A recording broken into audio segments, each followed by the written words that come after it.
മറ്റൊരു ചോദ്യം.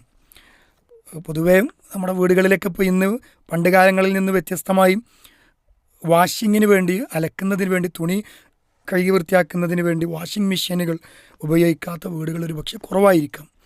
അതുമായി ബന്ധപ്പെട്ട ഒരു കാലികമായ ഒരു ചോദ്യമാണ് വന്നിട്ടുള്ളത്.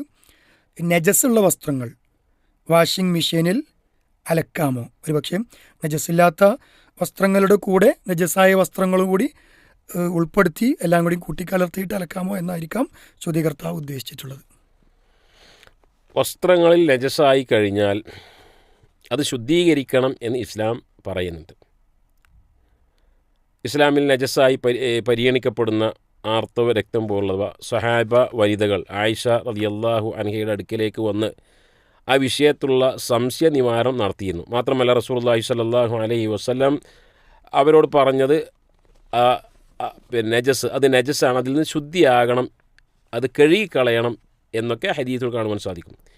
ഇവിടെ നജസ്സായ ഒരു വസ്ത്രം വാഷിംഗ് മെഷീനിൽ അത് മാത്രമായി ഇട്ട് കഴിഞ്ഞാൽ കുഴപ്പമില്ല. എന്നാൽ മറ്റു വസ്ത്രങ്ങളുടെ കൂടെ ഇടാമോ എന്നാണ് അവിടെ നമ്മൾ ശ്രദ്ധിക്കേണ്ടത്. സത്യത്തിൽ അയാൾക്ക് ആ ഒന്ന് പുറത്തേക്ക് കഴുകിയതിന് ശേഷം, ശുദ്ധീകരിച്ചതിന് ശേഷം മറ്റു വസ്ത്രങ്ങളുടെ കൂടെ ഇടുകയാണ് ഏറ്റവും നല്ലത്. രണ്ടാമത്, നമ്മൾ വാഷിംഗ് മെഷീനിൽ ഒരു തവണ മാത്രമല്ല 2 or 3 തവണ വൃത്തിയായി എന്ന് ഉറപ്പ് കിട്ടിയതിന് ശേഷമാണ് നമ്മൾ ഉണക്കാറുള്ളത്.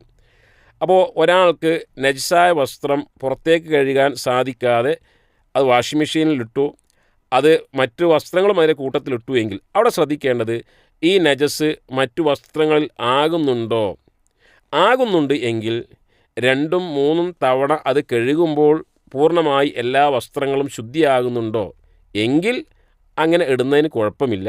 പൊതുവെ സ്ത്രീകളൊക്കെ ഇങ്ങനെ പ്രത്യേകിച്ച് പ്രസവിച്ച് കിടക്കുന്ന വീട്ടിലുള്ള ചെറിയ കുട്ടികളുടെ കഷ്ണങ്ങളും മറ്റുമൊക്കെ അതൊന്ന് പുറത്തേക്ക് കഴിയുന്നതിന് ശേഷം ആണ് ഇങ്ങനെ ഇടാറുള്ളത്. അല്ലെങ്കിൽ ആ വസ്ത്രങ്ങൾ മാത്രമായിട്ടാണ് വാഷിംഗ് മെഷീൻ ഇടാറുള്ളത്. ഇനി ഒരു ചോദ്യത്തിന് വേണ്ടി മറ്റു വസ്ത്രങ്ങളും കൂടെ ഇടാമോ എങ്കിൽ ഇടാം. പക്ഷേ എല്ലാ വസ്ത്രങ്ങളും പൂർണ്ണമായി നജസിൻ്റെ അടയാളം നീങ്ങുക എന്ന് പറയുമ്പോൾ നിറമുണ്ടെങ്കിൽ നിറം നീങ്ങുക, ഗന്ധമുണ്ടെങ്കിൽ ഗന്ധം നീങ്ങുക, അങ്ങനെ എല്ലാ വസ്ത്രങ്ങളും നീങ്ങി എന്ന് ഉറപ്പായി കഴിഞ്ഞാൽ അങ്ങനെ ഇടുന്നതിന് കുഴപ്പമില്ല.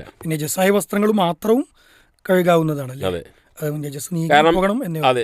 നമ്മൾ അപ്പോൾ ഒരു സംശയം ഉണ്ടാകുന്നത് വാഷിംഗ് മെഷീൻ നജസാകിയില്ലേ എന്നാണ്. സ്വാഭാവികമായി 2-3 തവണയോ അല്ലെങ്കിൽ ശ്രദ്ധിച്ച് വാഷിംഗ് മെഷീൻ ആ ഭാഗങ്ങൾ കഴുകുമ്പോൾ സ്വാഭാവികമായി നജസ് നീങ്ങിപ്പോകുന്നതാണ്. അതെ, പ്രത്യേകിച്ച് ഇന്നത്തെ കാലഘട്ടത്തിൽ വാഷിംഗ് മെഷീൻ എന്ന് പറഞ്ഞാൽ ഫുൾ ഓട്ടോമാറ്റിക്കാണ്.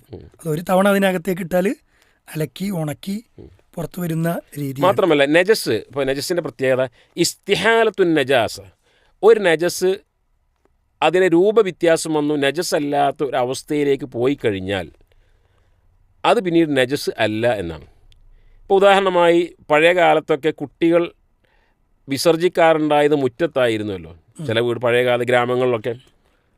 അപ്പോൾ അങ്ങനെ ഒരു വസ്തു അത് ദിവസങ്ങൾ കഴിയുമ്പോൾ മണ്ണായി രൂപാന്തരപ്പെട്ടു എന്ന് വിചാരിക്കുക, അത് ഇസ്തിഹാലത്തുൻ നജാസ എങ്കിൽ പിന്നീട് അത് നജസ് അല്ല എന്നാണ്. അതിന് സമാനമാണ് സുർക്ക.